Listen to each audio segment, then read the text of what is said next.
Assalamualaikum and good afternoon, members of the press. Thank you for your presence today. We understand there is significant public concern regarding the incident that occurred earlier today at City Mall. And we are here to provide you with the preliminary information we have at this time.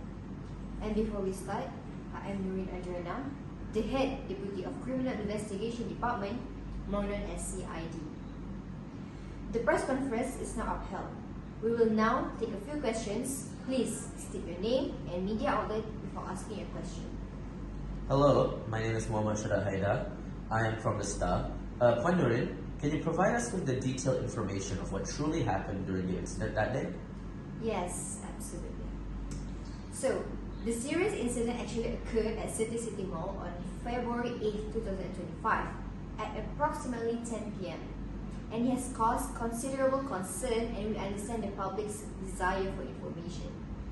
So, let me provide you with a chronological account of what had transpired. The incident began on level P1, where a lone gunman entered the mall and discharged multiple rounds. A foreign national janitor was injured, sustaining gunshot wounds to his legs and buttocks. The gunman then moved to level P2 and then proceed with another rounds of shooting and decided to move to parking area, where he continued to fire shots, and this time at parked vehicles. Following this, he hijacked a Perodua Ativa SUV, compelling the driver to transport him from the mall premises. The suspect then exited the vehicle near the Pandamaran exit of the Kesas Highway and fled on foot. Our investigation identified the suspect as a local Malaysian man in his mid-30s with a prior criminal record and a history of drug-related offences. Tragically, in a subsequent confrontation with police, the suspect was killed in a shootout. The immediate response to the shooting involved a mass evacuation of City Mall. We secured the scene and initiated a comprehensive investigation which included the review of CCTV footage, the collection of forensic evidence, and interviews with numerous witnesses. Our investigation explored various potential motives, including attempted robbery, a fit of anger, and the possibility of drug influence. The Bukit Aman Narcotics Crime Investigation Department (NCID) assisted in exploring the possibility of a drug link to the crime.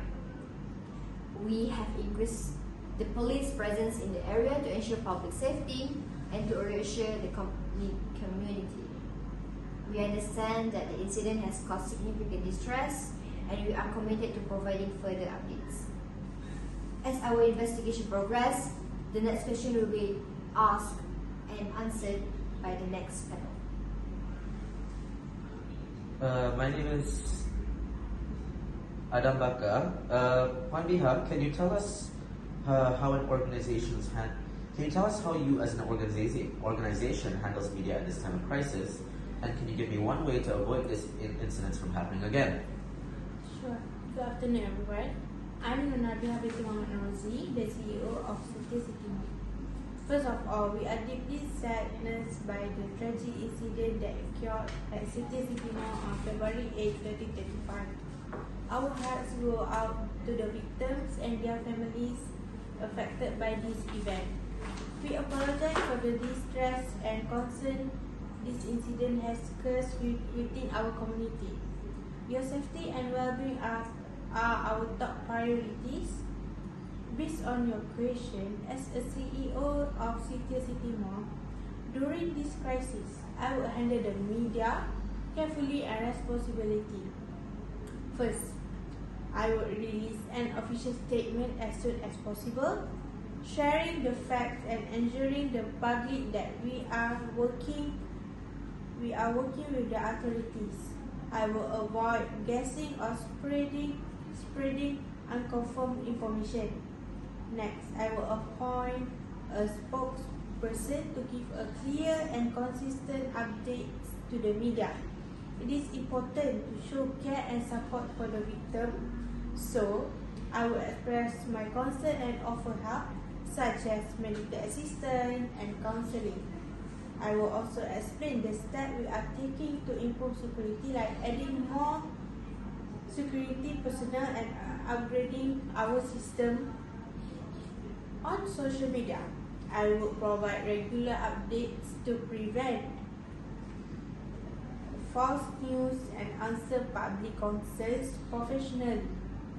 To rebuild trust, I will ensure visible security improvement and engage with the community through open discussion. After the situation is under control, I will review our crisis response and find ways to improve for the future. The goal is to be transparent, responsible, and committed to making the mall a safe place for everyone. Next is how to avoid this incident from happening again in shopping mall is to implement behavior recognition training for a security personnel. This approach enables security staff to identify and address suspicious behavior before they escalate into violent acts.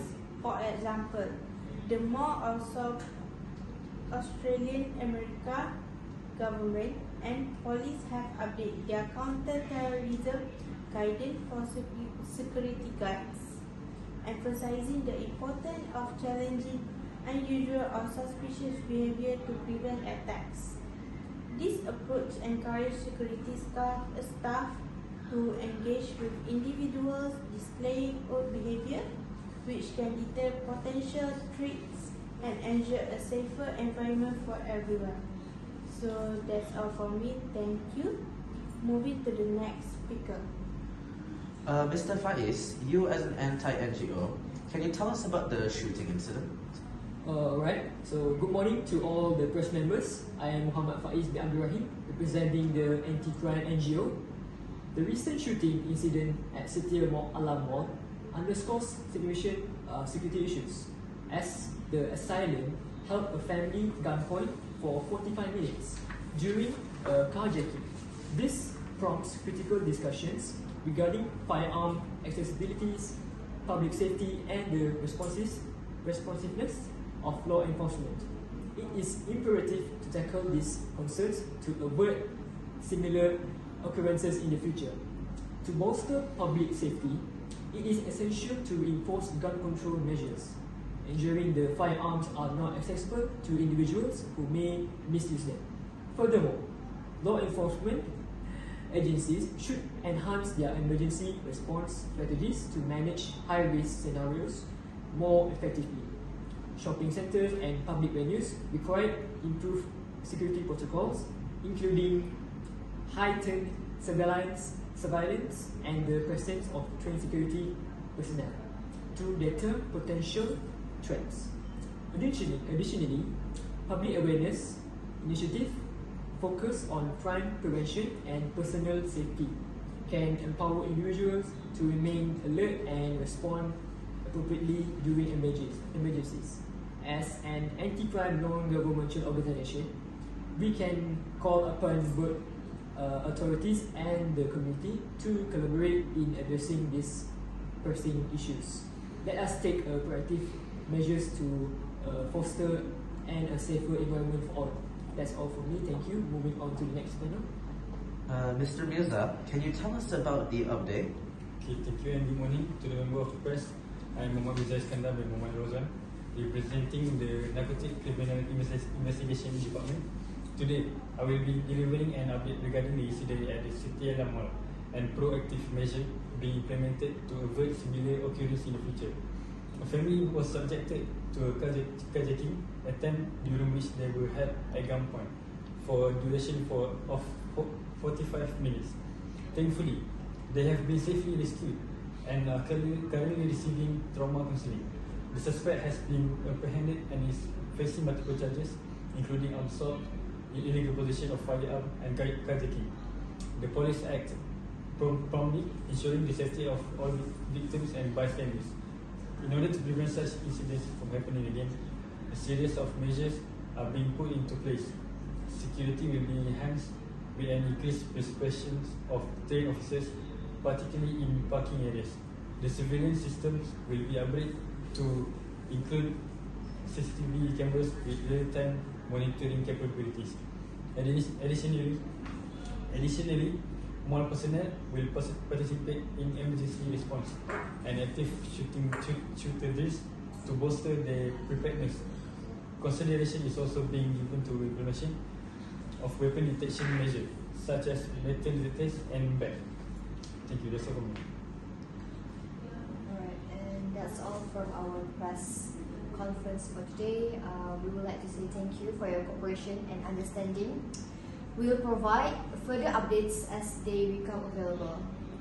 We ask you that you could respect the privacy of the victims and their families during these difficult times. Thank you. 1, 2, 3.